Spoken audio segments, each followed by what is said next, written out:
One day I arrived and heard laughter in my living room. My daughter-in-law was showing the house to a buyer. "I was thinking of selling it, Eleanor," she said.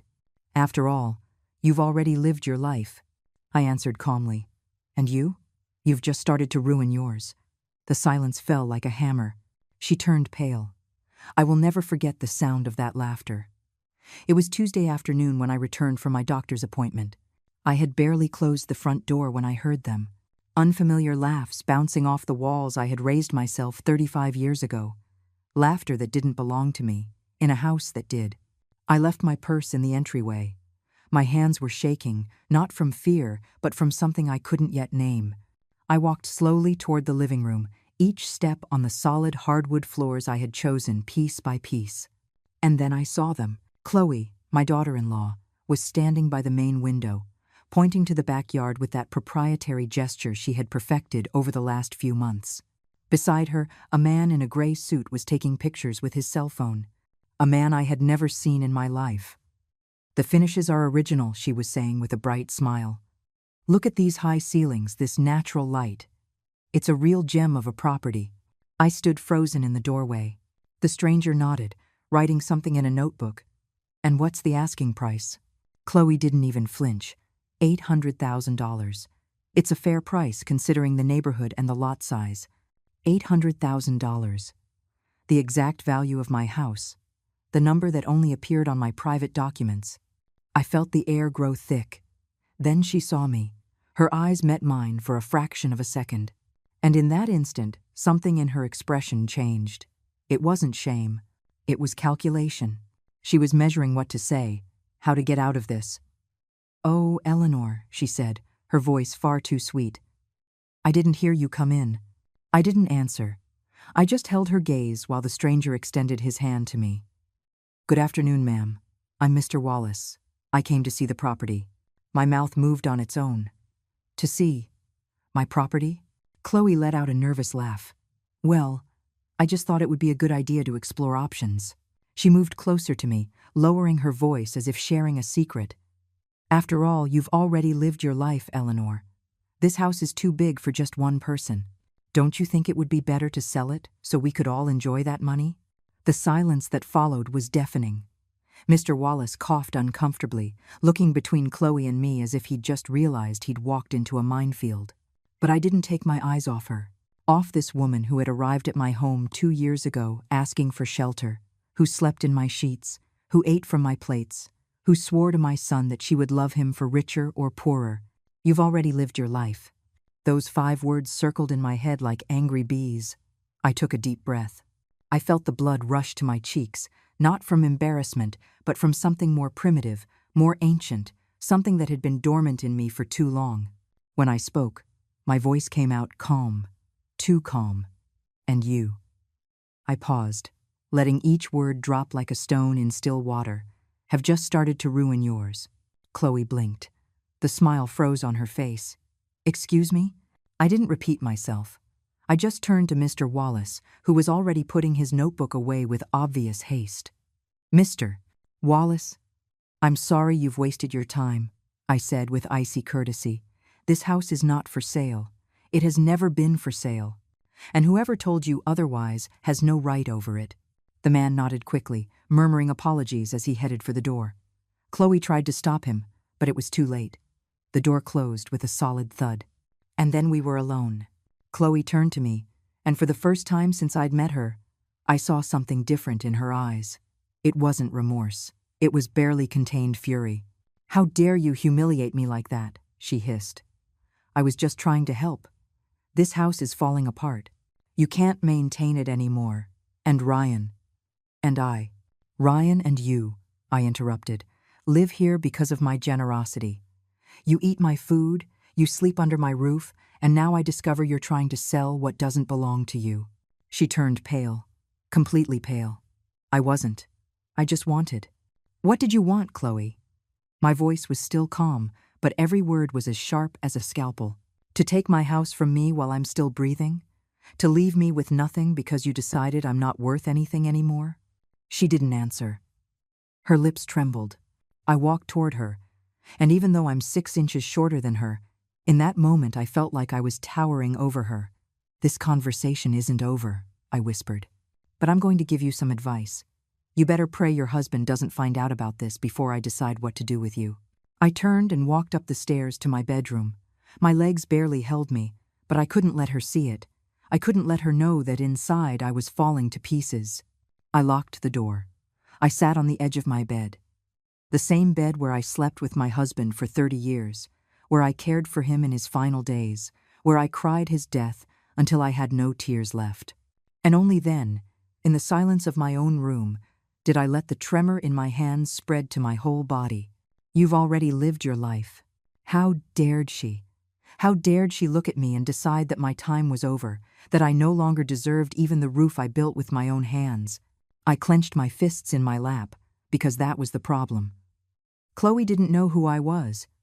She didn't know this house wasn't just walls and windows. It was my work, my design, my sacrifice. And worse, she didn't know how far I was capable of going to protect it. But she was about to find out. Downstairs, I heard hurried footsteps. A door opening. Ryan's voice asking what had happened. Chloe's shrill voice inventing her version of events. I got up and walked to the window. From there, I could see the garden I planted with my own hands, the lemon tree I planted when Ryan was born, the iron bench where my husband and I drank coffee every morning. This wasn't just my house, it was my entire life, and nobody, absolutely nobody, was going to take it from me. If this story is touching your heart and you want to know how it ends, subscribe to the channel so you don't miss a single chapter. Because what's coming, nobody expected. I pressed my forehead against the cold glass of the window. Chloe had just made the biggest mistake of her life. She just didn't know it yet. That night, I didn't go down for dinner. I heard the soft knocks on my door, the voice of Ryan, my son, asking if I was okay, saying we needed to talk. But I didn't answer. Because if I opened that door, if I saw his face, I might say things I couldn't take back. Instead, I stayed seated in the armchair by the window, watching the shadows in the garden as night swallowed the day's colors. And there, in that silence, I did something I hadn't done in years. I remembered. I remembered the woman I used to be. My name is Eleanor Morgan. I'm 68 years old.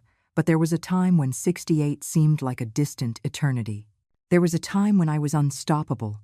I closed my eyes and saw myself at 33, my dark hair pulled back in a ponytail, my hands stained with ink and plaster, leaning over a drafting table in a tiny office that barely had windows. It was 1990. I had just gotten my architect's license in a world that still looked sideways at women with hard hats and blueprints under their arms. My husband, Arthur, worked as an accountant at a mid-sized firm. Ryan was just 3 years old and ran barefoot through our rented apartment in a cramped downtown building, a 2-bedroom place where the upstairs neighbors made so much noise it sounded like they were moving furniture at midnight.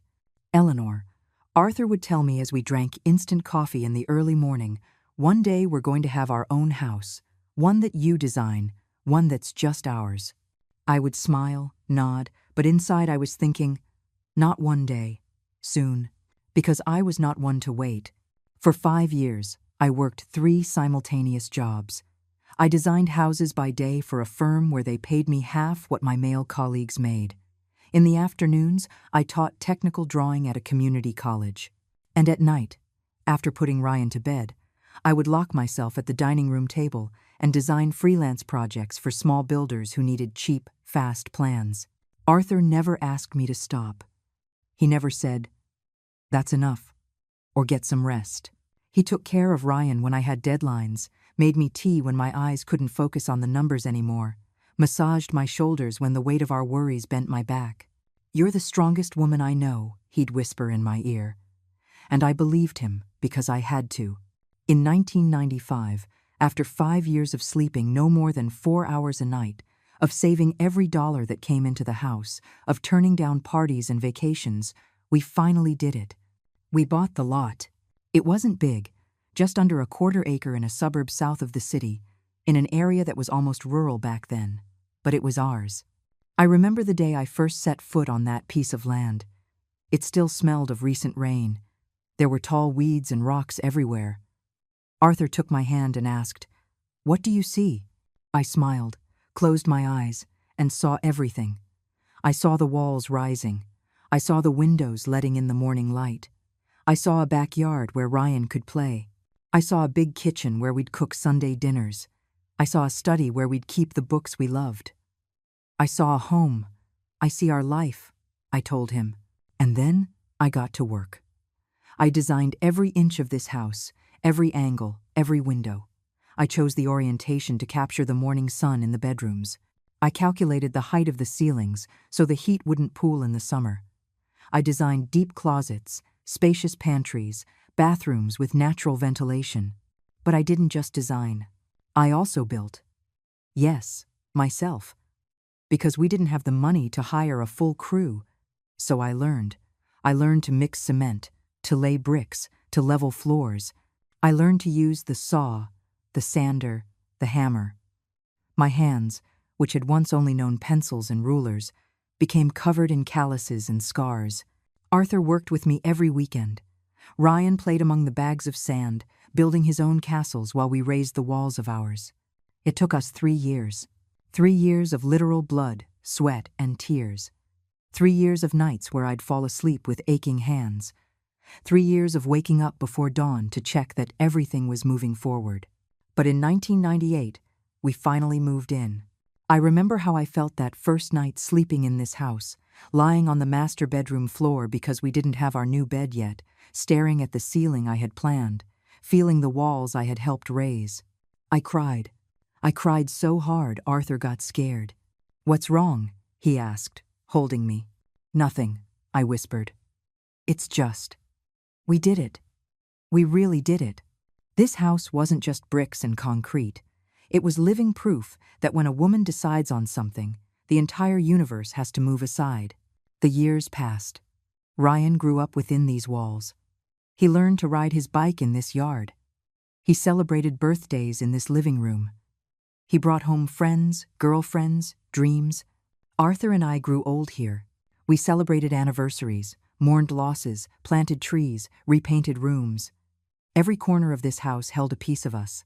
And then, 8 years ago, Arthur got sick, pancreatic cancer. Stage 4. 6 months, the doctors said. He lived for 11. 11 months where this house transformed into a hospital, a refuge, a temple. Where I transformed into a nurse, a warrior, a premature widow. I cared for him here, in our bedroom, in that bed where we had slept together for 30 years. I gave him his medicine. I bathed him when he could no longer do it himself. I read him his favorite books. I held his hand while the pain split him in two. And he died here, in my arms, looking at me with those eyes that had seen me build empires from scratch. His last words were, "Take care of her. She's yours, too." He wasn't talking about me. He was talking about the house. Because he knew this house was more than a place. It was my legacy, my masterpiece, my proof that Eleanor Morgan had existed and had left her mark on this world. After he died, Ryan wanted me to move in with him. "Mom, this house is too big for you alone," he'd say. "Come live with us." But I refused. How could I abandon the only place where I could still feel Arthur? How could I leave the trees we planted together, the rooms we painted, the garden where I spread his ashes? I stayed. Alone, yes, but at home. And now, 27 years after finishing it, 35 since I bought the land, someone could walk into my living room and decide that none of that mattered, that I had lived long enough, that it was time to sell. I opened my eyes. Night had completely fallen. The city lights twinkled in the distance like fallen stars. I stood up from the armchair. My knees protested, but I ignored them. I walked to my closet and pulled out an old shoebox I kept on the top shelf. Inside were the original blueprints of this house, yellowed, folded, stained with coffee and tears and construction dust. I unfolded them on the bed. I ran my fingers over the lines I had drawn decades ago. Every measurement, every calculation, every dream made real. This house was worth $800,000 according to the current market, but to me, it was priceless. And if Chloe thought she could snatch it from me with fake smiles and unknown buyers, she was terribly mistaken. Because I was Eleanor Morgan, the woman who built her own castle, and castles do not surrender without a fight. I folded the blueprints carefully, put them back in their box, and then I did something I hadn't done since Arthur's funeral. I knelt by the bed and prayed. I didn't pray for patience. I didn't pray for forgiveness. I prayed for strength. Because I was going to need it. The next morning, I went down for breakfast as if nothing had happened. Chloe was in the kitchen making coffee. When she saw me enter, she visibly tensed. Her hands paused on the coffee pot. "Good morning," I said in a neutral, almost friendly voice. She blinked, confused. "Good morning, Eleanor." I didn't say anything else. I simply took out my favorite mug, the blue ceramic one Arthur gave me for our 10th anniversary, and waited my turn to pour my coffee. The silence in the kitchen was so thick you could cut it with a knife. Ryan came in minutes later, with that look of a man who slept poorly and woke up worse. My son. My only son. 43 years old. A civil engineer, his hair already thinning at the crown, with those wrinkles around his eyes that made him look older than he was. He looked at me as if expecting an explosion, but I just smiled. "Sleep well, honey?" His confusion was obvious. "Yeah, Mom. You?" Like always, I took a sip of my coffee. "I'm going out for a few hours. I have some things to take care of." Chloe and Ryan exchanged a quick glance. She looked relieved. He looked cautious. I didn't give them time to ask any more questions. I took my keys, my purse, and left the house without looking back. But I didn't go to take care of things. I went to remember. I drove to a coffee shop in Wash Park, one I used to go to with Arthur when we needed to escape the noise of the world. I sat at a table by the window, ordered a black coffee, and let my mind travel back. 2 years. It had only been 2 years since Ryan showed up with Chloe. It was an October afternoon. I was pruning the rose bushes in the garden when I heard the doorbell. I opened the door, and there was my son with a suitcase in each hand and an unknown woman by his side. "Mom," he said with that nervous smile he used when he knew he was about to ask for something big. "This is Chloe, my girlfriend." Girlfriend. Not even fiancée, just girlfriend. Chloe was 32 then. Ryan was 41. A 9-year difference. Long, dark hair, perfectly straight. Impeccable, blood-red nails. Tight clothes that screamed brand name without actually being one. And that smile. God. That smile looked like it had been practiced in a mirror. "So nice to meet you, Mrs. Morgan," she said in a soft, almost childish voice. "Ryan has told me so much about you." I shook her hand. "Cold? Too cold for a warm day. It's nice to meet you, too." I looked at my son. "Are you coming in, or just visiting?" Ryan cleared his throat. "Actually, Mom, we need a favor." Of course they did. It turned out Ryan had lost his job 3 months earlier. Restructuring at the company, they said.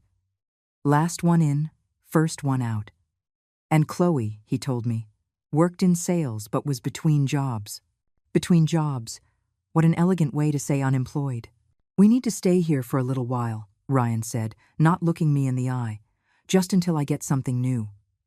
"A couple of months, max." A couple of months. I should have said no. I should have asked why they didn't seek help from her family. I should have set clear rules, boundaries, specific dates. But I looked at my son, this man I had raised alone after Arthur's death, and I saw something in his eyes that scared me.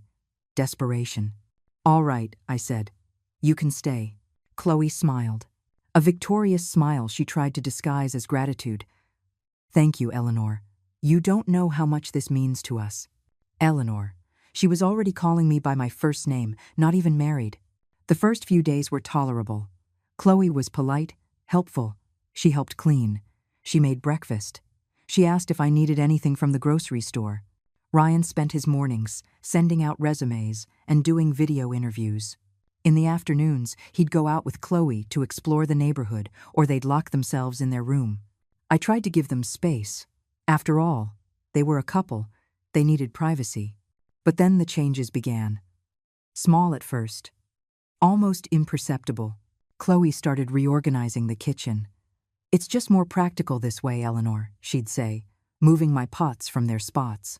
She changed the curtains in the living room without asking me. The others were just so old, she justified. She brought in a new sofa she got on sale and relegated my favorite armchair to the basement. This one is more modern, she assured me. Every time I protested, Ryan would intervene. Mom, it's not a big deal. She's just trying to help. Help? By erasing my presence from my own house? But I kept quiet, because I didn't want to be that mother-in-law, the one who complains, the one who interferes, the one who makes drama over everything. So I swallowed my discomfort and smiled.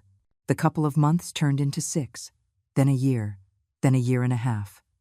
Ryan found sporadic freelance work, but nothing stable. Chloe kept looking, but never found anything that was the right fit. And meanwhile, my house stopped being mine. Chloe invited friends over without telling me. They'd celebrate birthdays for people I didn't know in my living room. They used my good china, the set I only brought out for Christmas. They left dirty dishes in the sink for me to wash. When I asked them to contribute to expenses, Ryan would look at me with sad puppy dog eyes. Mom, you know things are tight, as soon as things get better, but things never got better. And Chloe behaved less like a guest and more like an owner every day.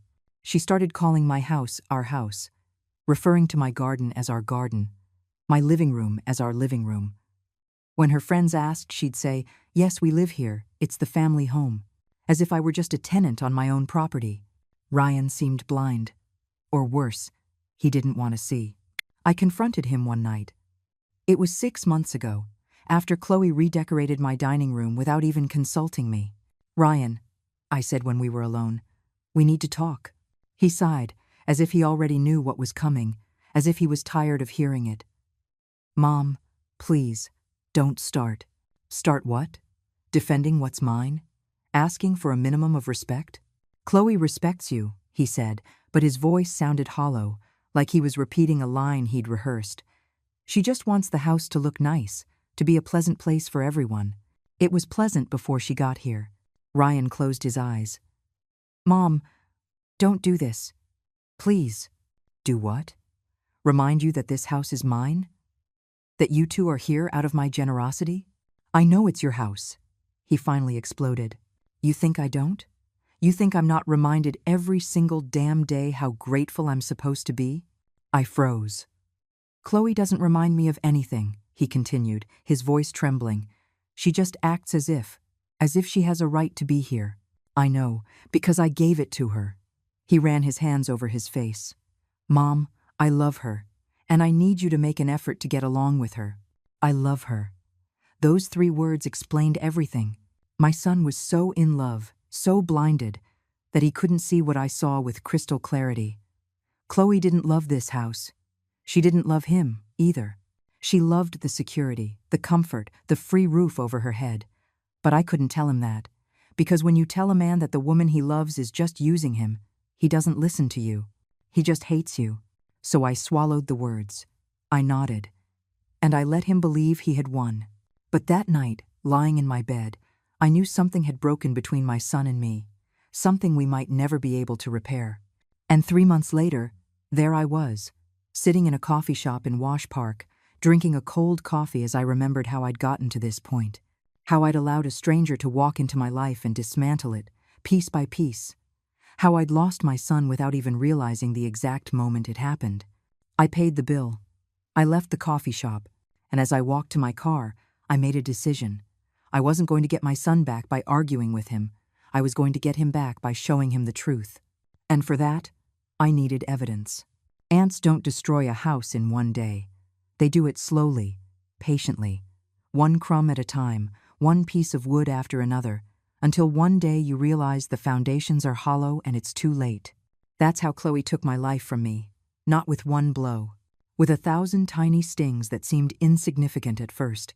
I returned home that afternoon determined to observe, to document, to see with new eyes what I had been ignoring for months, and what I saw chilled my blood. I walked in the front door and the smell hit me first. It wasn't the usual scent, that mix of old wood and flowers from the garden that I loved. It was perfume, a cloying, heavy perfume that saturated the air like a toxic fog. Chloe had bought one of those electric air fresheners and plugged it in by the entryway. French vanilla, the label said. I hated vanilla. I walked to the kitchen. There she was, cooking something on the stove. When she saw me, her smile was instant. Too instant. Eleanor, you're back. I made chicken with green chili sauce for dinner. My stomach rumbled. I hadn't eaten anything since the coffee that morning. That's nice, I said, approaching the stove. But then I saw the plates on the counter. 2 plates, only 2, served generously with fluffy white rice, a fresh salad, and warm tortillas in a basket. And for me? I asked in a casual voice. Chloe didn't even look uncomfortable. Oh, I didn't know what time you'd be back, but there's more in the pot. You can serve yourself. You can serve yourself. As if I were a guest arriving late to dinner. I went to the stove. The pot was almost empty. There was just one small piece of chicken swimming in a thin sauce. No rice, no salad. The scraps. She was giving me the scraps in my own house. I didn't say anything. I served what was left on a plate, took a hard tortilla from the package on top of the fridge, not from the basket with the warm ones, and sat at the breakfast nook. Not in the dining room, because Chloe and Ryan were already settled there, eating, laughing, talking about some show they were watching together. I ate alone, in silence, looking out the window at the garden I had planted myself. The chicken was cold. That night, I decided to stay awake. I waited until I heard the bedroom doors close, until the hallway lights went out, until the house was plunged into that deep, midnight silence. Then I went downstairs, barefoot, like a thief in my own home, and started to look. First, the living room. The furniture Chloe had brought in wasn't on sale, as she'd claimed. I checked the tags still stuck to the underside. A high-end department store. Nordstrom or something. Each piece cost over $2,000. Where did she get that money if she was supposedly between jobs? I opened the drawers of the new console. Invoices. Piles of invoices in the name of Chloe Sanders. Credit cards. 4 different ones, all with balances in the red. I took photos with my phone. Every invoice. Every statement I found, hidden between magazines. Chloe owed $16,000 on one card, $12,000 on another, $9,000 on the third, and $7,000 on the last one, $44,000 in debt. And I thought she had no money? I kept searching. In the study that used to be Arthur's, now converted into Chloe's office, I found something else. Printed out emails. Conversations with a lawyer named Linares, dated 2 months ago. Dear Miss Sanders, in response to your inquiry regarding obtaining power of attorney due to the owner's incapacity, I am writing to inform you that, my breath caught, incapacity of the owner. She was researching how to have me declared incompetent, how to take legal control of my own property. My hands were shaking so hard I almost dropped the papers. I photographed all of them, every line, every incriminating paragraph. There was more. An appraisal of the house done 3 weeks ago by a company I hadn't hired. $800,000, it said, and a handwritten note in the margin. Buyer interested. $15,000 in earnest money. $15,000. She had already taken money for a sale I hadn't authorized. I went back upstairs, my legs trembling. I locked myself in my room. I connected my phone to the old laptop I kept and transferred all the photos. The evidence was there, clear, irrefutable, but a part of me still couldn't believe it. Still wanted to think I had misunderstood, that maybe Chloe had an explanation. How naive I was. The following days were a silent nightmare. I started noticing things I'd ignored before, things I'd convinced myself weren't a big deal, like the way Chloe held meetings at my house without telling me. Her friends would arrive in the afternoons.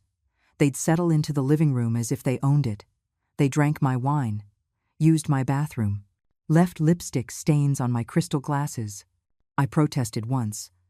Chloe, I would have appreciated a heads up that you were having guests. She smiled with that fake sweetness I knew so well. Oh, Eleanor, I didn't think you'd mind. You're usually in your room anyway. We're not bothering you. In my room. As if I were an old woman secluded in a nursing home. Or the day I came home from the grocery store and found my bedroom door locked from the outside. Why is my door locked? I asked, the grocery bag still in my hands. Chloe came out of the kitchen, drying her hands. "Oh, I was just cleaning and didn't want the dust from the hallway to get in. It's open now." A lie. When I went in, everything was exactly as I'd left it. She hadn't cleaned anything. She had been searching for something. Documents, probably. The deed. I started locking everything up. My passport, my important papers, the deed to the house, which I used to keep in the study. And then the worst part began. The dinners.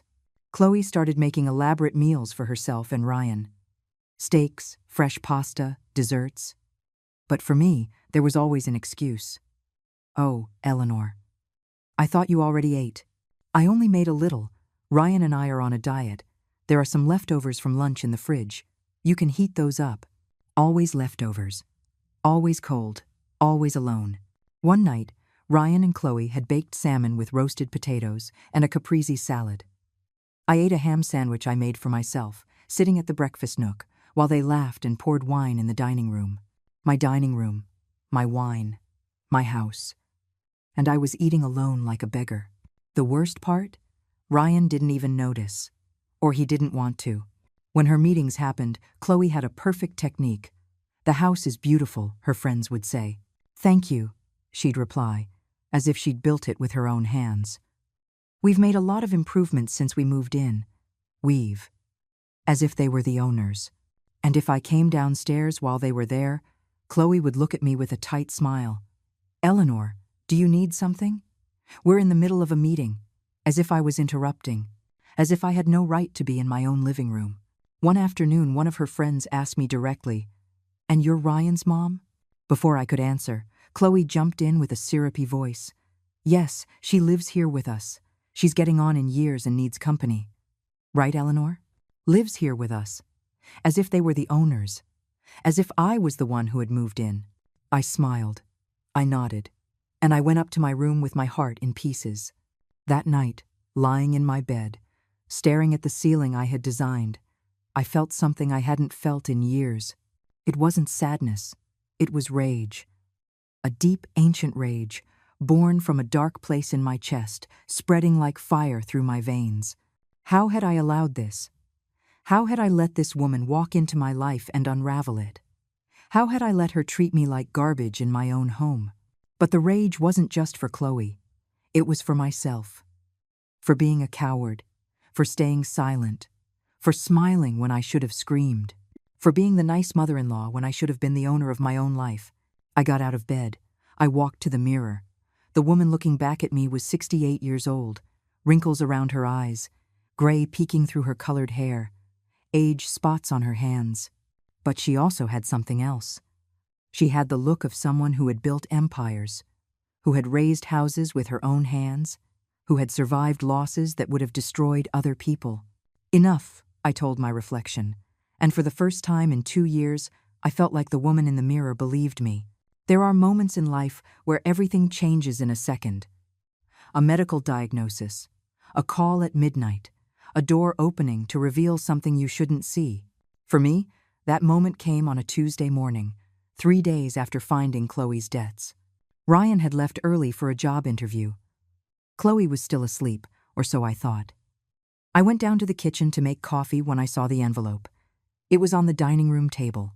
A large, manila envelope, with the logo of a law firm printed in the corner, Harrison, Stone, and Associates. The envelope was open. I should have left it. I should have respected her privacy. I should have.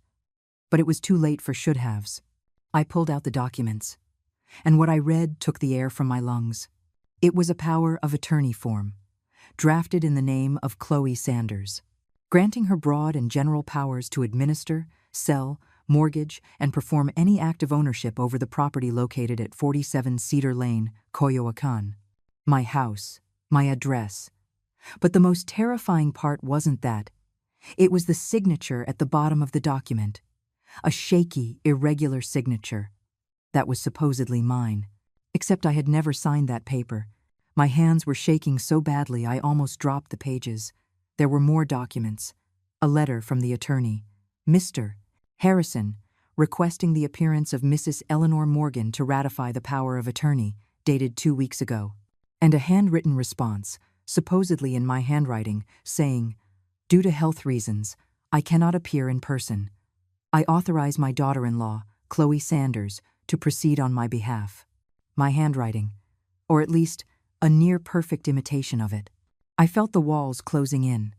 Chloe wasn't just planning to sell the house. She had already forged documents to do it. I photographed everything. Every page, every fake signature, every incriminating line. And then I found something else. A photocopy of my state ID. But it wasn't my current one. It was an old one I had lost 2 years ago and reported as missing. How had she gotten it? The answer hit me like a ton of bricks. She had been going through my trash, my drawers, my old documents stored in boxes in the basement. She had been planning this for months. The sound of footsteps upstairs froze me.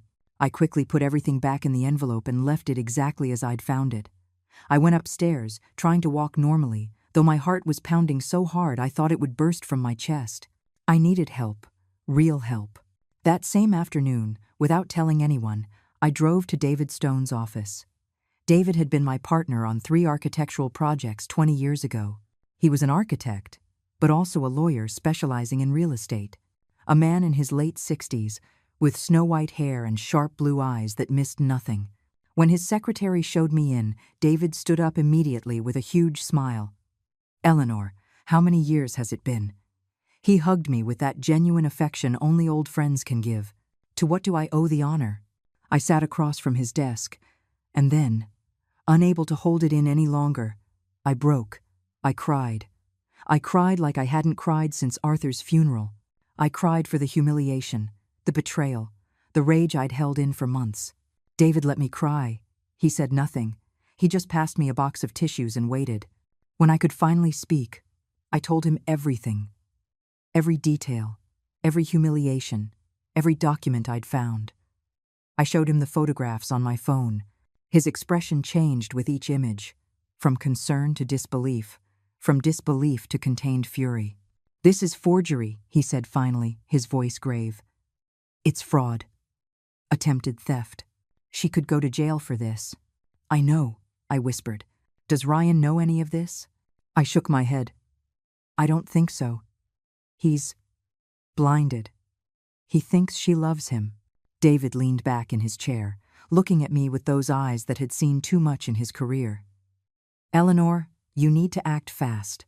If she's already contacting law firms, if she already has forged documents, she's closer than you think to pulling this off." "What do I do?" "First, we're going to that attorney's office. We're going to talk to Mr. Harrison and make it crystal clear that you never granted any power of attorney. That will invalidate any transaction she tries to make. And then, he paused. Then you need to decide how far you want to take this, because this isn't going to be fixed with a conversation. This is a legal battle, and your son is going to be caught in the middle." Those words landed like stones in my stomach. My son. My only son. "I need to think," I said. "Think fast. Every day that passes gives her more time to complete her plan." I left his office with my head spinning. But before I went home, I did something else. I drove to the law firm, Harrison, Stone, and Associates. It was a small building in a nice part of town. 2nd floor, brass plaque on the door. I took a deep breath and went in. The receptionist greeted me with a professional smile. "Good afternoon. How can I help you?" "I need to speak with Mr. Harrison. It's urgent." "Do you have an appointment?" "No, but it's about a power of attorney I supposedly granted and have never signed." The smile vanished. "One moment, please." She disappeared into an inner office. Minutes later, a man in his 50s came out. Impeccable suit, serious expression. "Mrs. Morgan? Please come in." He led me to his office. "Close the door. Tell me what's going on." I explained everything. I showed him the photographs. I showed him my current driver's license. His face grew paler and paler. "Mrs. Morgan," he said finally, "I have never processed any power of attorney in your name. I have never received these documents." I froze. "What? Is the logo on that envelope from my firm?" "Yes, but those documents are forgeries. Someone manufactured them using my letterhead, My name, my signature, all of it is fake. The world stopped. Are you sure? Completely. And this is extremely serious. They aren't just trying to steal your property. They are involving my firm in a fraud. He stood up, pacing. I need to file a formal complaint. And so do you. A complaint? With the district attorney. This is a federal crime, Mrs. Morgan, forgery of legal documents, fraud in the first degree. The person responsible for this could face between 4 and 12 years in prison. I felt dizzy. 12 years. Chloe could go to prison for 12 years. And Ryan. God, Ryan would be destroyed. I need time, I whispered. To talk to my son first.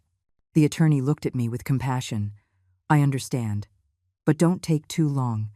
These criminals don't usually stop at the first attempt. If this plan fails, they'll try another. And another.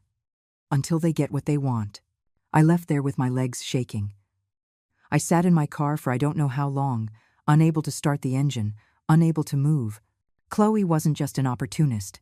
She wasn't just a freeloader. She was a criminal. A professional con artist who had chosen my family as her next victim. And my son slept next to her every night, with no idea who she really was. I started the car. I drove home on autopilot. When I arrived, it was already dark. The lights in the living room were on. I could hear the TV. I walked in quietly. Chloe and Ryan were on the sofa, watching a movie, sharing a blanket, eating popcorn. A perfect picture of a happy couple. Chloe saw me and smiled. That smile I now recognized for what it was. A mask. Eleanor, want some popcorn? I made extra. My voice came out surprisingly steady. No, thank you. I'm going up to rest. Sleep well, Ryan said, not looking away from the screen. I went up the stairs slowly. I locked myself in my room. And there, alone, I picked up my phone and dialed David's number. David, I said when he answered. I need you to do something else. I need you to investigate Chloe Sanders. Everything about her. Where she comes from. What she's done before. If she has a record. You suspect this isn't her first time? I suspect my son and I are just her latest victims. There was a pause on the other end. I'll do it. I have a contact who can help us. But, Eleanor, be prepared for what we might find. I'm already prepared, I lied. Because in reality, I had no idea what I was about to discover, or just how deep the pit was that Chloe had dragged my family into. 3 days later, David called me. Eleanor, I need you to come to my office. Now. His voice was tense, almost urgent. Did you find something? Not over the phone. Come now. He hung up before I could reply. I told Chloe I was going to a doctor's appointment. She barely looked up from her phone. Hope you feel better, Eleanor. The drive to David's office felt eternal. Every red light, every turn, every minute seemed to drag like molasses. When I finally arrived, David was waiting for me. His expression was grim, grimmer than I'd ever seen it. Sit down, he said, closing his office door. On his desk was a thick manila folder, full to bursting. My contact is a private investigator, David began. I gave him Chloe Sanders' full name and told him to check everything. Criminal records, credit history, social media, everything. He was quiet for a moment, as if deciding how to say what came next. David, you're scaring me. You should be scared. He opened the folder. Eleanor, Chloe Sanders is not who she says she is. My heart stopped. To begin with, he continued, pulling out documents. Her full name is Chloe Ann Sanders, 34 years old, born in Phoenix, Arizona. But there's something Ryan definitely doesn't know. He placed a document in front of me. A marriage certificate. Chloe is married. The world tilted. What? Legally married. To a man named Mark Jenkins. For 8 years. They never got divorced. The marriage is still active. I read the certificate, my hands trembling. There was her name, her signature, date, March 14th, 2017. That means, my voice broke, that her relationship with Ryan is, legally, it's nothing. If they tried to get married, it would be bigamy, a felony. David pulled out more papers. But there's more. So much more. He showed me a police report. Phoenix, Arizona. 2019. Chloe was reported by a woman named Patricia Peterson. The charge: fraud. Chloe was living with Patricia's son, convinced the family she needed help, and over the course of 6 months, she forged documents to try and sell a family property valued at $200,000. I felt sick. The charges were dropped because they reached an out-of-court settlement. The family paid her $10,000 to disappear and never come back. David moved to another document, but it didn't end there. In 2021, in Austin, Texas, another complaint. This time from a 60-year-old man named Michael Thompson. Chloe became his girlfriend, moved into his house, and in less than a year, she had drained his bank account. Over $20,000. More papers, more complaints, more victims. In 2022, in Santa Fe, an entire family. She convinced them she was a real estate agent, scammed them out of $15,000 as a down payment on a house that never existed. Every document was a hammer blow to my chest. And now she's here, David finished. In your house. With your son, following the exact same pattern she's used for years. I couldn't breathe. Literally, I couldn't get air into my lungs. Ryan, was all I could say. Ryan is with a professional grifter, a predator who picks vulnerable targets and bleeds them dry. David leaned forward. Eleanor, this woman is dangerous. She's not just trying to steal your house. This is what she does. It's her life. And the husband? Mark Jenkins? We tracked him down. He lives in Phoenix, works as a mechanic. When my investigator spoke to him, he said Chloe just disappeared 3 years ago. Took money, jewelry, documents. He looked for her for months, but eventually gave up. He never filed for divorce because, in his words, why waste money on a lawyer for someone I hope I never see again? He put a photograph on the desk. A man in his 40s, in mechanic's overalls, standing in front of a garage. He's willing to testify, if needed, to confirm their marriage is still active. I leaned back, feeling like my entire body weighed 1,000 pounds. I need to tell Ryan. Eleanor, think about this. When you tell your son, his world is going to collapse. You need to be prepared for that. What am I supposed to do? Let that woman keep manipulating him? Let her finish ruining him? No, but you need a plan. Because when Chloe finds out you've exposed her, she could get dangerous.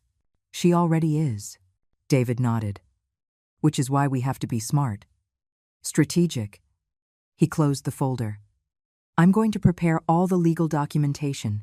We're going to file a formal complaint. Forgery, fraud, attempted theft. But in the meantime, you need to stay calm at home. Don't let her suspect a thing. I don't know if I can. You have to. Because if she gets spooked, if she thinks she's cornered, we don't know what she's capable of. I left that office with the folder under my arm, feeling like I was carrying liquid lead, not paper. I drove home in a daze. My mind replayed the images of all those complaints, all those victims, all those destroyed families, and now it was ours. When I arrived, the house was silent, too silent. I went upstairs, and that's when I heard them.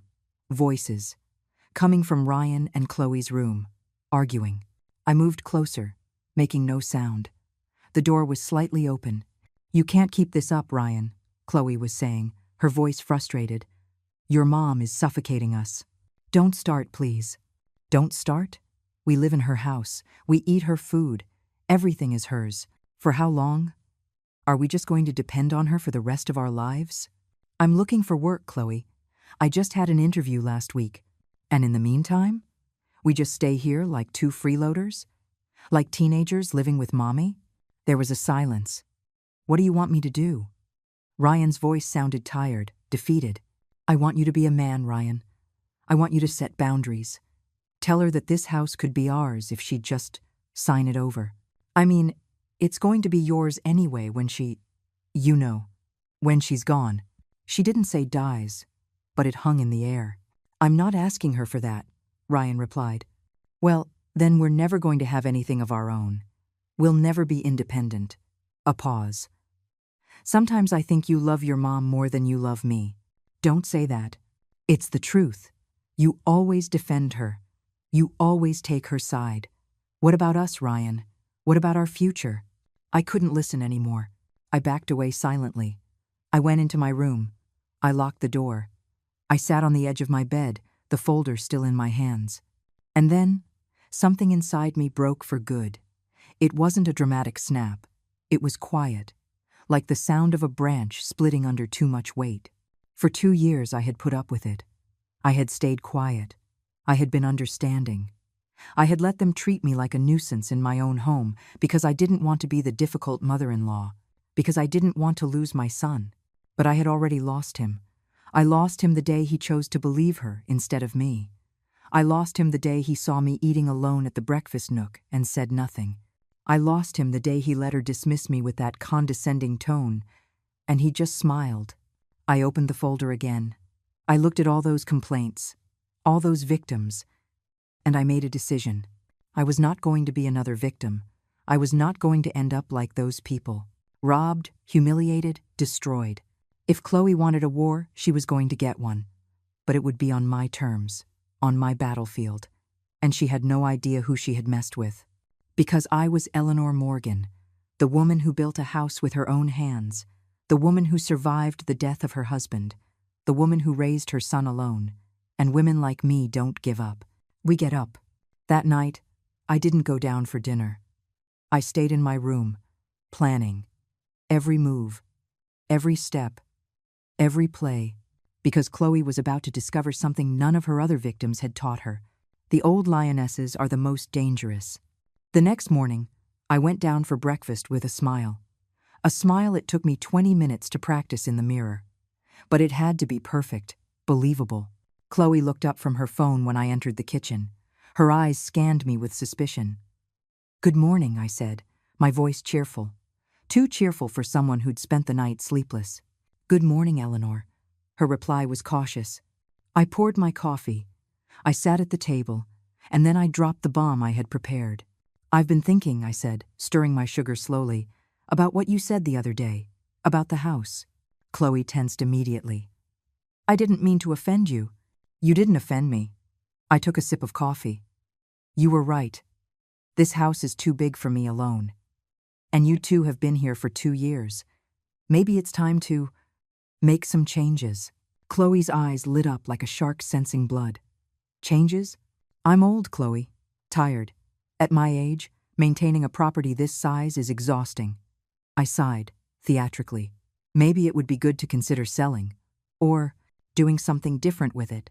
I could see the wheels spinning in her head, the calculations, the possibilities. "Well," she said, trying to sound casual, "if you need help with that, Ryan and I can support you. Look at options. Talk to agents." "Yes, maybe." I put my mug down. "But I don't want to rush. I need to think it through." I stood up, leaving her with the doubt, with the hook set, but not yet pulling. Perfect. That same afternoon, while Chloe was out with her friends and Ryan was at another interview, I made my real move. I called David. "I need you to investigate one more thing," I told him. "I want to know exactly how much money Chloe has spent in the last 2 years. Every big purchase, every payment, everything." "Why?"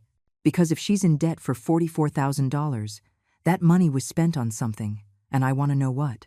David was silent. "You think she's stealing from you?" "I think I need to know." 2 days later, I had my answer. David came to my house on a Thursday afternoon when he knew I'd be alone. He brought another folder. This one was thinner, but just as devastating. "We found movements on Chloe's credit cards that correspond with specific dates," he said, showing me statements. "Look at these purchases. Furniture for $2,000, clothes for $900, a TV for $2,500, jewelry for $800. Everything she's brought into this house," I murmured. "Exactly. But here's the interesting part." He pointed to specific dates.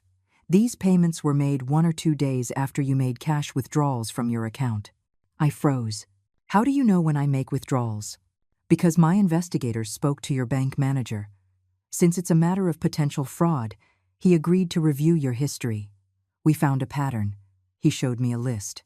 Dates of withdrawals from my account and dates of purchases by Chloe, almost always 1 or 2 days apart.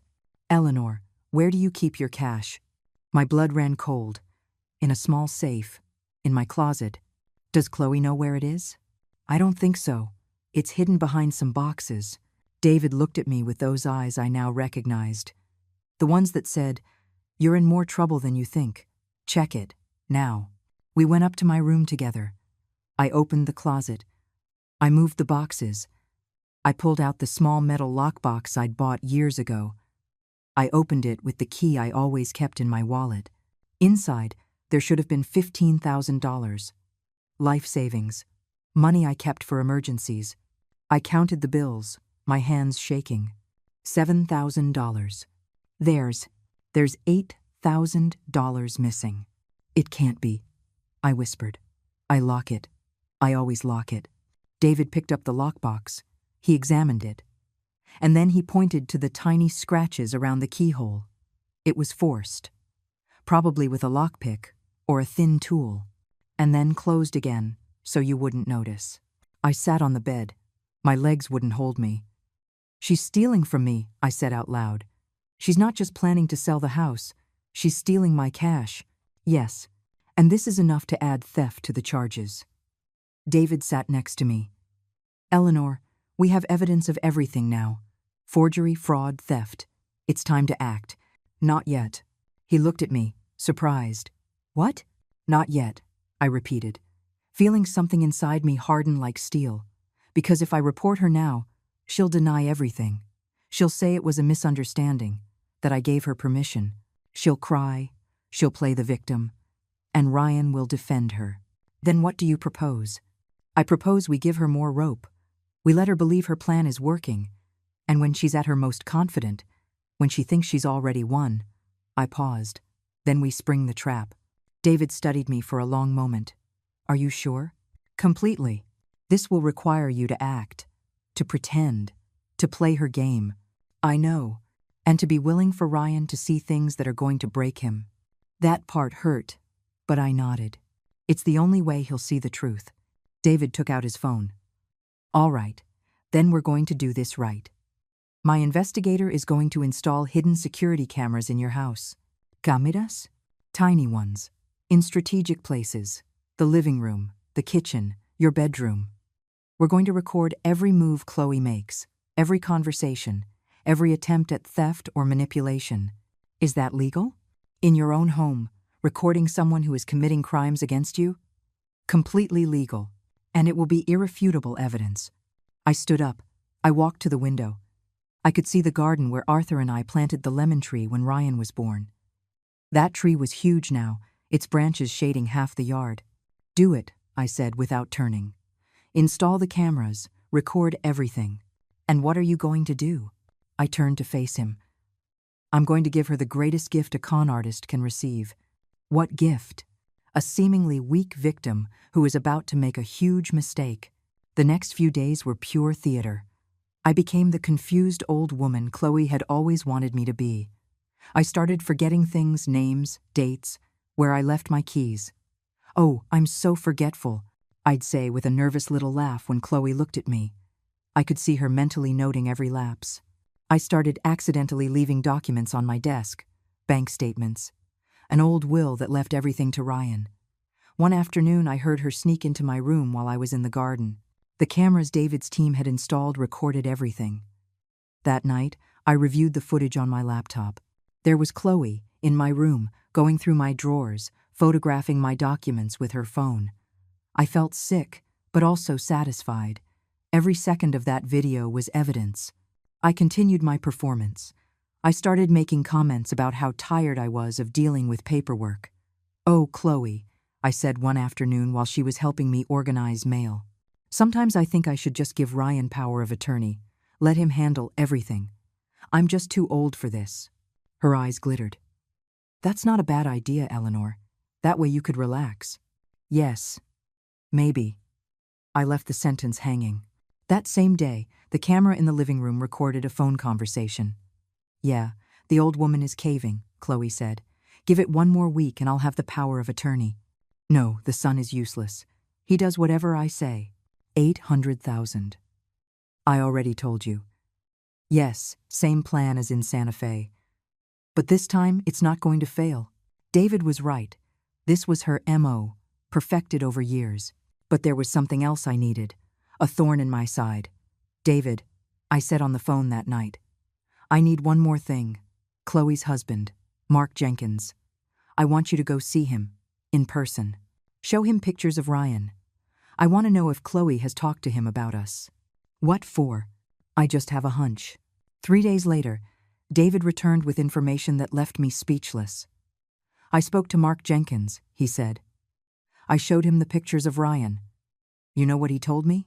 I shook my head.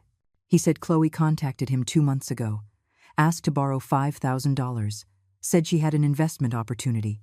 Did he give it to her? No. But he told me something more interesting. Chloe bragged about Ryan. She told him, and I quote, that she'd found a fool with his own house and an old woman who's on her last legs. She said in a few months, she'd have enough money to disappear again. I felt like I'd been punched in the stomach. Not for me, I already knew who Chloe was. But for Ryan, my son, the man who was working 18 hours a day sending out resumes, who lay awake at night worried about his future, who loved that woman with every fiber of his being. He was just a fool to her, a tool, a means to an end. Mark is willing to testify, David continued, to swear to everything Chloe told him and to confirm their marriage is still active. Good, I said, my voice colder than I'd ever heard it, because it's almost time. Time for what? To spring the trap. That night I sat in front of my laptop and reviewed everything we had. Videos of Chloe stealing from me, audio of her phone calls planning the fraud, the forged documents, proof of her active marriage, testimonies from past victims, the attorney's statement, the bank records. It was enough, more than enough. But it was missing one thing, the perfect moment, the final blow that would make it all come crashing down. And then I had an idea David called risky and potentially explosive, but I called it poetic justice. The plan was simple in theory, brutal in execution. I was going to give Chloe exactly what she wanted, a weak, confused victim, ready to be manipulated. And then, when she thought she had won, I was going to show her who had been playing whom all along. But for it to work, I needed to give the performance of a lifetime. David, I said, when we met at a coffee shop far from my house, I need you to contact the buyer, that Mr. Wallace that Chloe brought to the house. And do what? Tell him the owner is interested in selling. Tell him to contact Chloe directly to coordinate a second visit. David frowned. You're going to give her more ammunition? I'm going to give her the world. And when she's completely wrapped up in it, I'm going to pull. He understood immediately. A slow smile spread across his face. You're more cunning than I remembered, Eleanor. Life taught me to be. Mr. Wallace contacted Chloe 2 days later. I heard the entire conversation from my room, thanks to the hidden mics. Miss Sanders? This is Mr. Wallace. I was contacted by an attorney, Mr. Stone. He said the owner is ready to move forward with the sale. Chloe's voice was practically singing. Yes, that's right. My mother-in-law has finally seen that it's for the best. Wonderful. Could we coordinate a second visit? I'd like to bring my architect to check the foundation this time. Of course. How about next Friday, in the afternoon, when my mother-in-law is resting, code for when she's confused. Excellent. We'll see you Friday at 4. When Chloe hung up, I heard her let out a little shriek of excitement. Then she dialed another number. Babe, it worked. The buyer wants to see the house again. No, your mom is totally on board. I told you she was caving.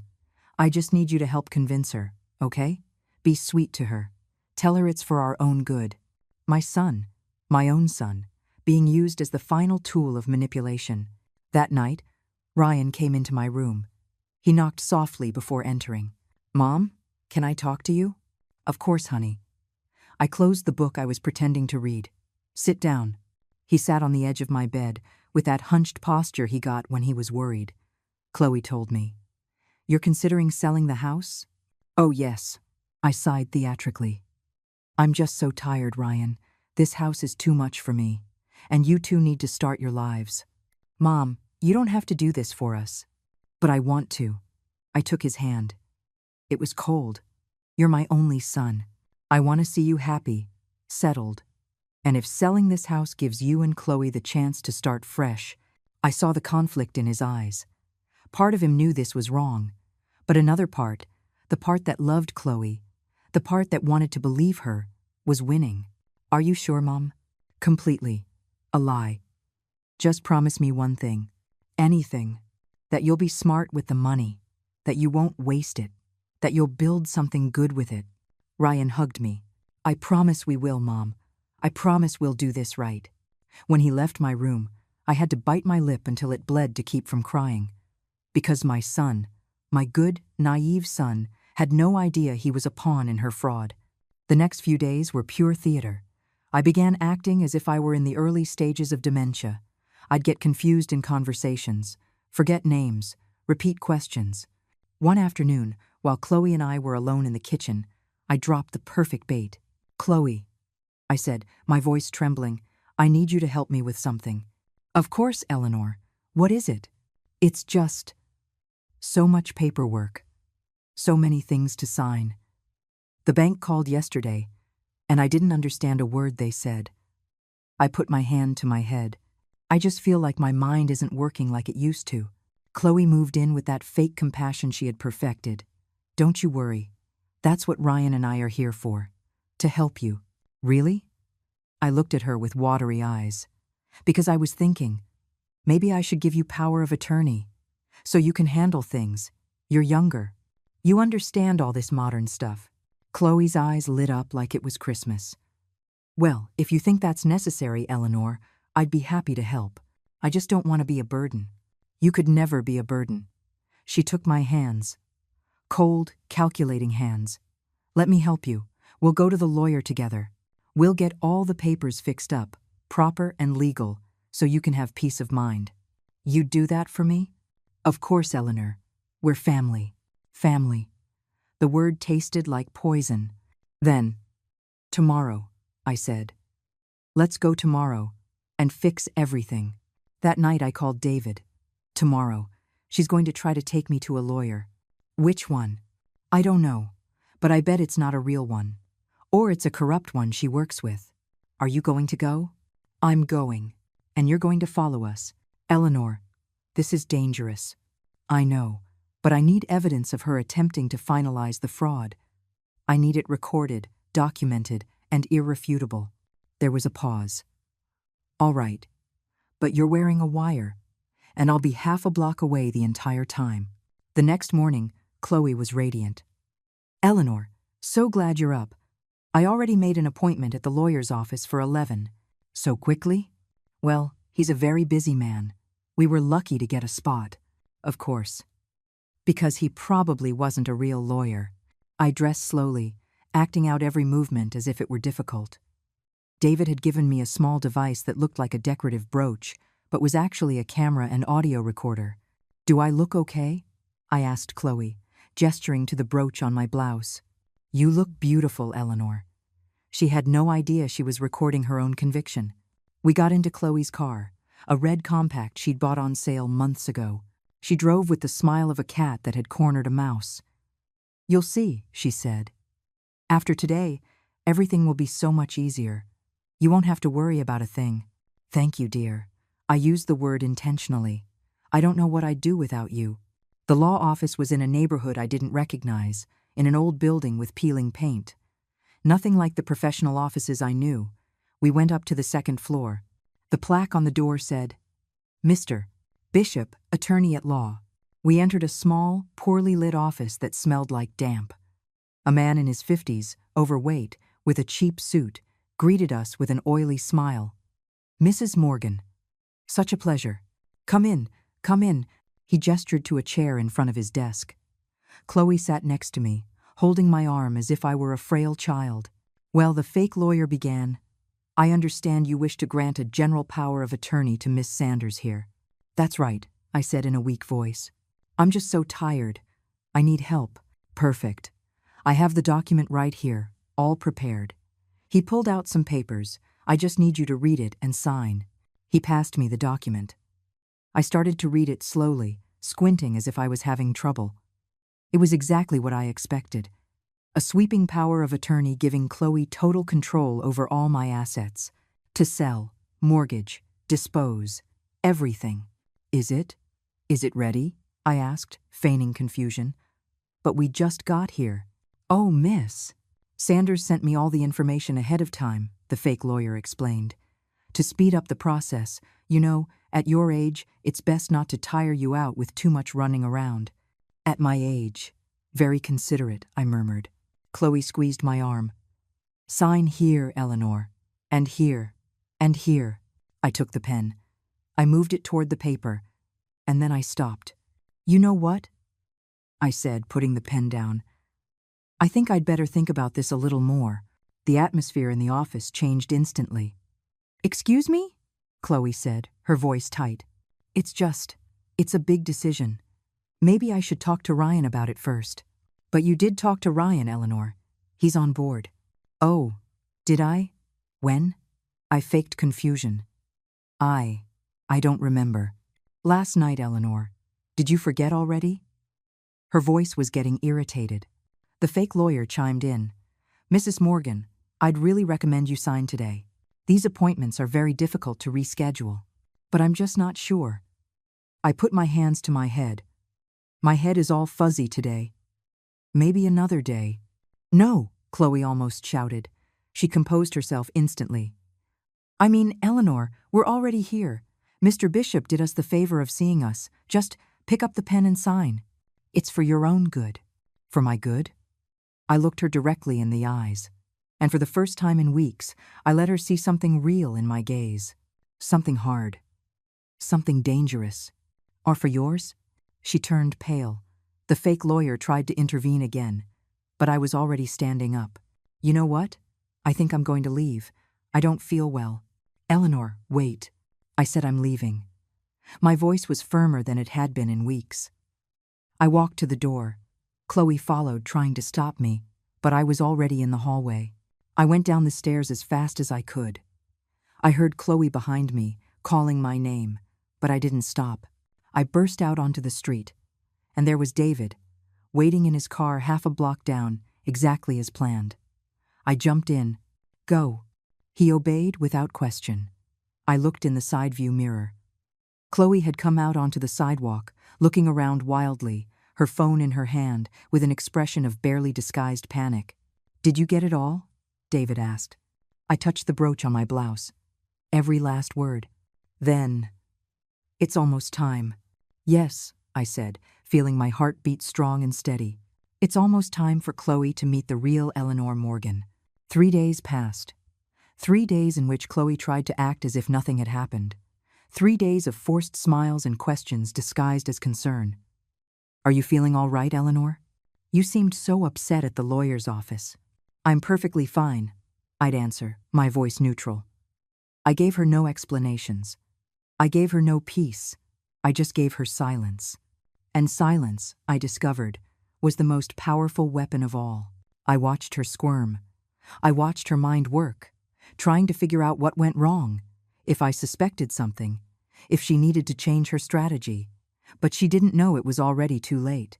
On Wednesday afternoon, while Chloe was in the living room on a hushed phone call, I was in my room coordinating the final move. David, I said over the phone, it's time. Arrange the dinner for Friday. Are you completely sure? There's no going back after this. I've never been more sure of anything in my life. All right, I'll contact everyone involved. Did Mark Jenkins confirm? He confirmed. He's flying in from Phoenix. And Mr. Wallace, the buyer? He confirmed too. Though he's still confused about why you're inviting him to dinner. He'll understand on Friday. And Ryan? Have you told him? That question stung. No, he's going to find out with everyone else. I need him to see it all at once. It's the only way. There was a pause. This is going to hurt, Eleanor. I know. But the pain of a truth is better than the comfort of a lie. On Thursday night, at dinner, I dropped the final bait. Chloe, Ryan, I said, as we ate in silence. I want to host a family dinner on Friday. They both looked at me, surprised. A dinner? Ryan asked. Yes. I've been doing a lot of thinking, and I think it's time to resolve things, to talk about the future, With clarity, I looked at them both. I want to invite a few important people so we can make decisions together. As a family, Chloe's smile returned instantly. That sounds perfect, Eleanor. Who do you want to invite? My lawyer, David Stone. Mr. Wallace. That buyer you brought over. The attorney who can advise us on the paperwork. I paused. And a few other people I think should be present. Other people? It's a surprise, I smiled. But I promise you, everything will be very clear by Friday. Chloe tried to hide her unease, but I saw it. That shadow of doubt crossing her face. Sounds nice, she said finally. Excellent. Dinner will be at 7 o'clock. Dress nicely. It's going to be a memorable night. She had no idea just how memorable. Friday dawned with a clear sky. Ironic, considering the storm that was about to break, I spent the morning cooking. I made my pot roast, mashed potatoes, green beans, and homemade apple pie, the recipes Arthur loved, the ones I made for special occasions.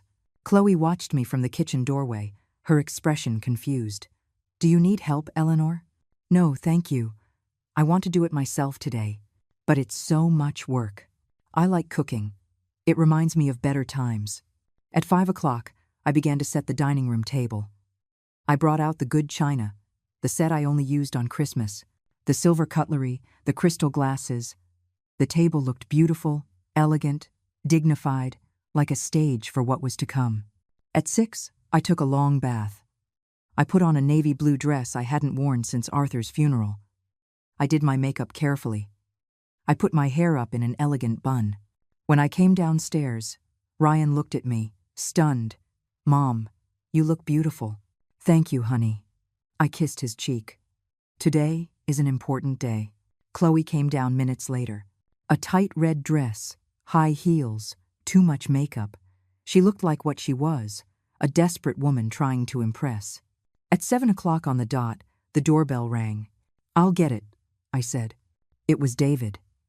Impeccable suit, briefcase in hand, serious expression. Eleanor. He kissed my cheek. Ready? Ready. We walked into the dining room. Ryan and Chloe were already seated. Ryan, Chloe, you remember Mr. Stone? They both nodded, a tense politeness in the air. The doorbell rang again. It was Mr. Wallace, the buyer. He looked confused, but polite. Mrs. Morgan. Thank you for the invitation, though I'm not sure I understand. It will all be clear soon, Mr. Wallace. Please come in. I sat him at the table. Chloe watched him with a wary expression. The doorbell rang again. This time it was Mr. Harrison, the real attorney, the one whose name she had forged. Mr. Harrison, thank you for coming. Mrs. Morgan, when you explained the situation, I couldn't refuse. Chloe had turned considerably paler. Mom, Ryan said, what is going on? Patience, son. And then, the guest no one expected. I answered the door myself this time, and when I opened it, there he was. Mark Jenkins, Chloe's legal husband, a man in his early 40s, with a face weathered by sun and hard work. He was wearing clean jeans and a dress shirt. He had dressed for the occasion. Mrs. Morgan, he said respectfully. Mark, thank you for coming all this way. It's the least I can do. I led him to the dining room, and when Chloe saw him, the color drained from her face completely. Mark? She whispered. Ryan looked between them, confused. Mom, who is this man? Ryan, I said, my voice firm. I'd like you to meet Mark Jenkins, Chloe's husband. The silence that followed was absolute. What? Ryan's voice was a squeak. Chloe shot up from her chair. This is a misunderstanding. I can explain. Sit down. My voice cut the air like a whip. Something in my tone made her obey. I stood at the head of the table. Everyone was looking at me, but I only had eyes for Chloe. This dinner is about the truth, I began. A truth that's been buried under lies for 2 years. Mom, what are you talking about? Ryan looked completely lost. Let me show you, son. I nodded to David. He took his laptop from his briefcase and placed it on the table. He connected it to a small, portable projector, which aimed at the blank dining room wall. We're going to watch a movie, I said. The story of how Chloe Sanders has been destroying our family. I pressed play. The first image that appeared was a marriage certificate. Chloe and Mark's. Date: March 14th, 2017. Chloe is legally married, I said. She never got divorced. Your relationship with her, Ryan, is legally invalid. You're the other man, not the partner. Ryan stared at the screen as if he'd been hit. The next image: bank statements, Chloe's debts. $44,000. This is why she's here. Not for love, for money. Next, the recorded phone calls. Chloe's voice saying, "The old woman is caving and same plan as in Santa Fe." Then, the videos of her entering my room, going through my drawers, photographing my documents, stealing from my safe. She stole $8,000 of my savings. And finally, the forged documents. The power of attorney with my imitated signature. The fake letter to the attorney. She tried to steal my house using forged documents. Forgery, fraud, theft. Every image was a blow. Every document, a stab. Ryan had stopped breathing. Literally. He was frozen, eyes fixed on the wall, watching his reality crumble. Chloe tried to stand, but Mr. Harrison, the real attorney, spoke. "Miss Sanders, I'd recommend you stay seated. I have already filed a formal complaint with the district attorney's office. There is a warrant for your arrest in process." She collapsed back into her chair. "No," was all she could say. I turned to Mark. "Mr. Jenkins, would you please tell us what Chloe told you when she contacted you 2 months ago?" Mark nodded, looking at Chloe with a mix of pity and disgust. "She told me she'd found a fool with his own house and an old woman who's on her last legs. She said she'd soon have enough money to disappear again. She asked me to loan her $5,000 to speed up the plan." Ryan made a sound, something between a sob and a choked scream. "Ryan." Chloe reached for him, but he flinched away as if her touch burned. "Don't touch me." His voice was trembling. Don't you dare touch me." I turned to Mr. Wallace, who was watching with wide eyes. "Mr. Wallace, you were contacted by this woman to buy a property she has no right to sell. The $15,000 you gave her in earnest money was stolen. David will help you recover it and file your own complaint." The man just nodded numbly, still in shock. Finally, I turned to Chloe. She was crying, tears cutting black tracks through her perfect makeup. "Please," she begged. I can explain." "There is nothing to explain." My voice was ice. "You are a professional con artist, a criminal who has destroyed entire families. And you thought I would be your next victim. Eleanor, please, don't call me Eleanor." Every word was poison. "You are not family. You never were. You are a predator who saw weakness and attacked. But you made one mistake." "What?" I leaned toward her, looking her dead in the eye. "You assumed that because I'm 68 years old, I was finished, that I was weak, helpless, that you could manipulate me and destroy me without consequences." I smiled, but there was no warmth in it. "You were wrong, because I built this house with my own hands. I have survived things that would have broken you into 1,000 pieces. And I was not going to let some 2-bit criminal take away everything I've ever fought for." I stood up straight. "David, call the authorities." "No," Chloe shot up. "Ryan, say something, defend me." All eyes turned to my son. Ryan was sitting, his hands flat on the table, staring at them as if they weren't his. His eyes were red, his face shattered. When he spoke, his voice was broken. "Was any of it real? Ever?" Chloe opened her mouth, closed it, opened it again. I did love you." "Liar," the word snapped. "It was all a lie. From the beginning." He stood up slowly. He walked toward her, and for a moment, I thought he might hug her, forgive her, be the weak man she believed he was. But instead, he stopped in front of her and said the only thing that mattered. "I want you out of this house." He paused. "Now." "Ryan, now!" His shout echoed in the dining room. Chloe stumbled back, tripping on her chair. She looked around for support, but only found hard, accusing stares. "You have no right." she started. But then, the authorities arrived. 2 detectives, a man and a woman. They had the warrant. Chloe Ann Sanders? She nodded weakly. You're under arrest for forgery, fraud, and theft. You have the right to remain silent. They handcuffed her right there, in my dining room, on the hardwood floors I had laid with my own hands. As they led her away, she looked at me one last time. There was no pleading in her eyes, just pure, unfiltered hatred. This isn't over, she hissed. For you, it is, I replied. It ended the day you decided Eleanor Morgan was an easy target. They took her away. The door closed, and the silence that was left was deafening. After everyone had gone, the house was quiet, a different kind of quiet, not filled with tension or manipulation. It was an empty, hollow quiet.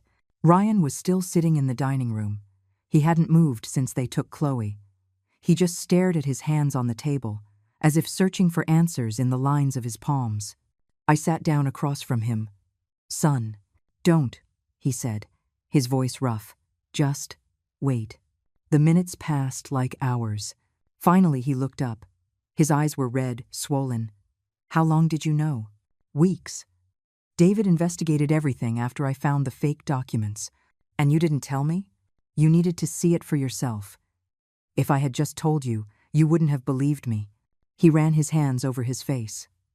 You're right. I wouldn't have. I would have defended her. A bitter laugh escaped his throat. What kind of idiot am I? You're not an idiot.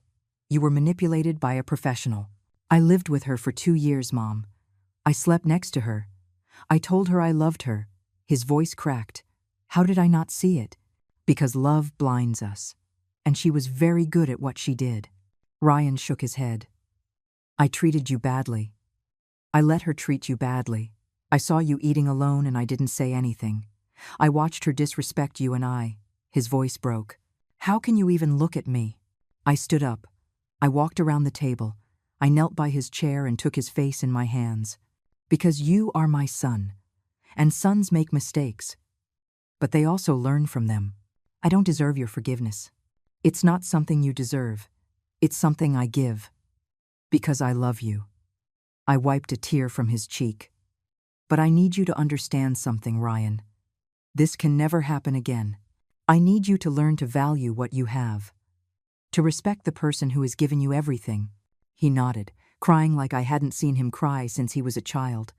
I'm so sorry, Mom. I'm so sorry. I know, honey. I know. I held him. And in that hug, I felt all of it. The pain, the betrayal, the forgiveness, the hope. I'll make it up to you, he said against my shoulder. I don't know how, but I will. I know how. I pulled back. You're moving out. He froze. What? I pulled an envelope from my pocket. I had prepared it days ago. Years ago, I bought a small condo, an investment. It's over in the Capitol Hill neighborhood. 2 bedrooms, good location. I placed the envelope in front of him. The deed is in here. It's yours, but with conditions. Mom, I can't accept this. Condition 1. You're going to live alone. You're going to learn who you are without depending on anyone. Not me, and not any woman. He swallowed. He nodded. Condition 2. You're going to work.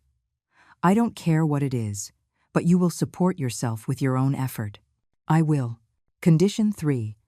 Every Sunday you come here for dinner, and we are going to rebuild what was broken.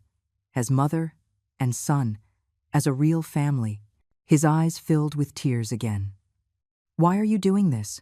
After everything? Because you're my son, and I believe in second chances. I stood up. But this is your only one, Ryan. There won't be a third. He took the envelope with shaking hands. He opened it. He saw the deed. Thank you, Mom. I swear I won't let you down. More importantly, don't let yourself down. He stayed that night. His last night in this house as a resident. The next morning, he packed his things. It wasn't much. 1 suitcase, a few boxes. At the door, he hugged me tight. I love you, Mom. I love you too, Son. Always.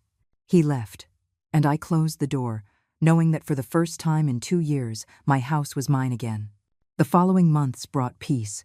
Chloe was sentenced to 8 years in prison. Forgery, fraud, theft.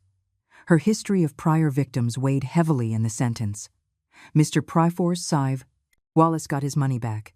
He even thanked me for exposing her. Mark Jenkins finally filed for divorce. And I renovated my house. Not the structure, the soul of it. I painted walls. I changed furniture. I removed every last trace of Chloe. I turned the study into a small architectural workshop.